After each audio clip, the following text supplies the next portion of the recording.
Ens mantenim amb les quotes dels socis, els pares que paguen la quota mensualment. Tenim la sort d'estar a Sant Cugat, que el model esportiu de Sant Cugat és un model molt bo i positiu, que és una ciutat multiesportiva i que l'Ajuntament ens ajuda a dins de les instal·lacions i bàsicament el que hi ha és un grup bastant ampli de pares, s'hi dediquem moltes hores i que a canvi del plaer de poder ajudar el club estem treballant i tirant-lo endavant.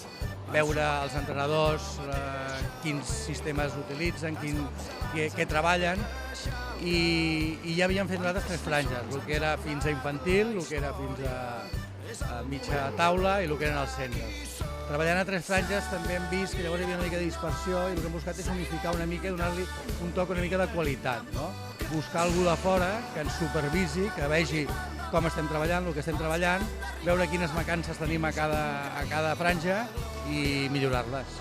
Que estem treballant molt amb el tema formatiu, però que no havíem assolit encara una categoria amb el hoquei femení sí, estàvem a hoquei lliga femenina, però amb el masculí no havíem assolit la categoria que creiem que ens mereixíem.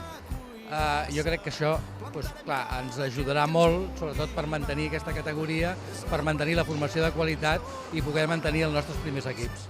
Hem estat sempre amb dificultats per formar equips femenins.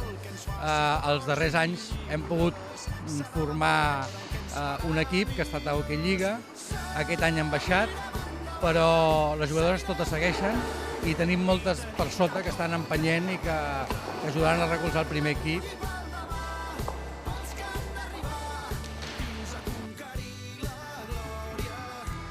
Partit de retrobaments i necessitats màximes. D'una banda, Jaume Creixell, tècnic del Montcada, rebia el seu anterior equip, el Mataró. De l'altra, els punts eren indispensables pels dos conjunts per sortir de la cua de la classificació.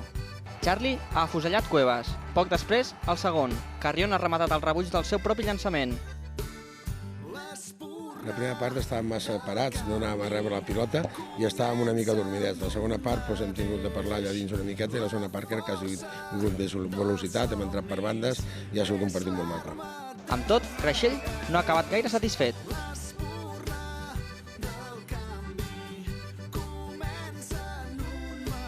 El curs passat ja va debutar amb el primer equip i enguany ja hi forma part. Tot i el seu posat tímid, va fer-se un forat en el panorama mediàtic, marcant el gol que va donar l'Europeu Sub-17 a Espanya.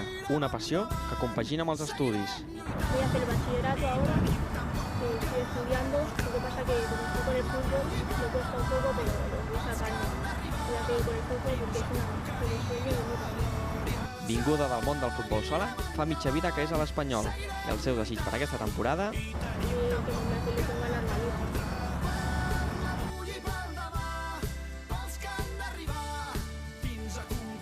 una persona molt dialogant, una persona que li agrada molt el fet que el jugador es senti a gust amb la seva posició natural, de que si té un problema que m'ho pugui comentar i que pugui arribar a mi amb un mètode directe.